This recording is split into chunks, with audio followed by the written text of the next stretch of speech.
안녕하세요. 다사랑병원 신재정 원장입니다. 여러분은 평소에 얼마나 술을 마십니까? 혹시 자신이 알코올 중독이 아닌지 걱정해 보신 적이 있으신가요?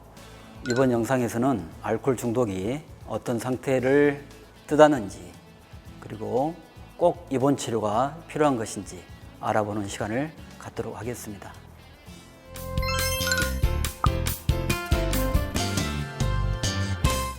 모든 병에는 초기, 중기, 말기가 있습니다.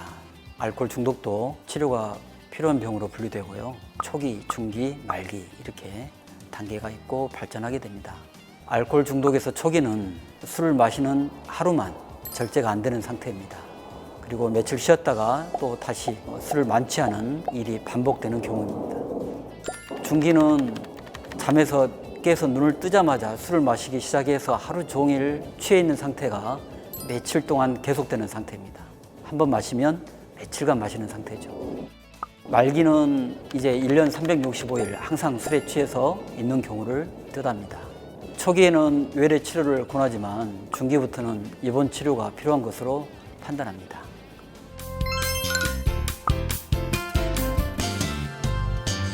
중기부터 입원 치료를 하는 이유는 금단 증상 때문입니다. 만취 상태로 있다가 점차 몸에서 알코올 농도가 이렇게 떨어지게 되면은 금단 증상이 시작됩니다.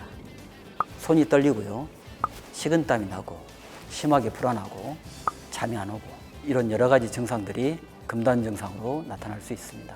금단 증상이 나타나면 술을 마시지 않으려고 해도 술이 보이기만 하면 마실 수밖에 없는 상태가 됩니다. 이런 경우에는 술을 더 이상 마실 수 없는 장소로 옮기는 게 현명합니다. 즉, 병원에 입원해서 약물 치료를 통해서 금단 증상을 없애야 합니다.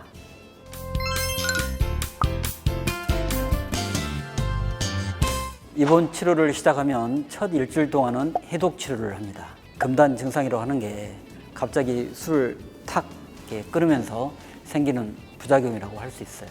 이 금단 증상을 치료하기 위해서 약물 처방을 하게 됩니다.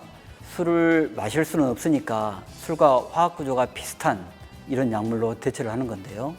이 약을 처음에는 6알, 그 다음에는 3알, 그리고 이제 1알 줄여가면서 완전히 끊을 때까지 금단 증상을 완화시켜 나갑니다. 하지만 금단 증상이 없어졌다고 모든 게 해결된 건 아닙니다. 오히려 금단 증상이 사라진 시점부터 다시 술을 마시고 싶은 욕구가 더 강해지기 때문입니다. 15일 차에 피크에 도달하게 되고요. 한 3주 정도가 지나야지 갈망감이 어느 정도 사라집니다. 이때까지는 정신이 온통 술을 마실 생각에 사로잡히는 강박의 시간입니다. 이때 약물 치료, 집단 상담, 교육, 개인 상담을 통해서 이 시기를 잘 견디셔내야 됩니다. 그러고 나면 내가 어떤 병에 걸렸는지, 내가 어떻게 해야 되겠는지 이런 점들이 보이기 시작합니다. 이때의 치료의 목표는 술을 내가 더 이상 조절할 수 없다는 것을 인정한다. 이 점에 두어야 합니다. 이제 입원과 약물 치료를 통해서 단주를 결심하게 된 단계에 이르게 되는데요. 이 단계에서 많은 사람들이 술을 끊을 수 있다는 착각을 하게 됩니다. 그러나 단주 결심과 굳은 의지만으로는 부족합니다. 때문에 단주 훈련이 필요하죠. 어떤 방법을 구체적으로 적용해서 단주를 할 것인지 연구하는 시간이라고 볼 수 있습니다. 이때 치료 목표는 혼자만의 의지로는 오랫동안 단주할 수 없다. 이 점을 깨닫는 데 있습니다. 치료 기간은 해독 4주, 단주 훈련 2달, 이렇게 해서 총 3개월 정도를 기준으로 잡습니다. 회복 이후에 어느 정도가 되면 걱정하지 않아도 되는지 궁금해 하시는데요. 술을 마시지 않으려는 사람들끼리 모이는 단주 모임에 나가야 되겠다라고 하면 일단 안심할 정도가 된 것입니다.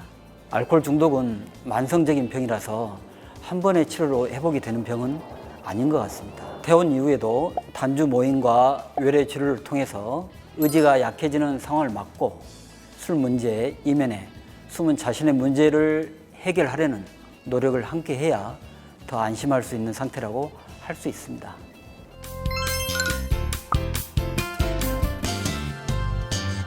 회복을 하는 데 있어서 3가지 장애물이 있습니다. 첫째는 환자 본인이 치료를 받지 않으려고 한다는 점입니다. 소위 말해서 저항이 있는 것이죠.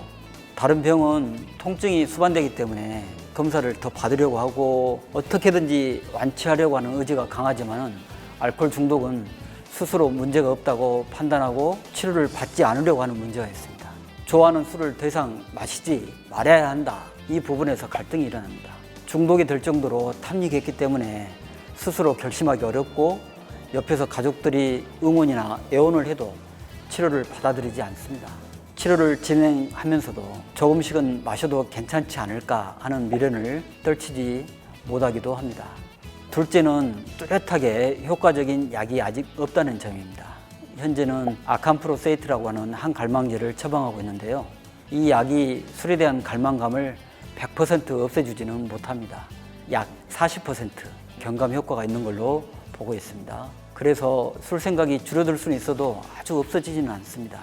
셋째는 정신과 치료가 막연히 어려울 거라는 선입견입니다.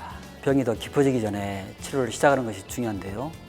그러나 가족들과 본인 모두 감당하기 어려워질 정도로 나빠진 상황에서야 병원에 찾아오는 경우가 많습니다.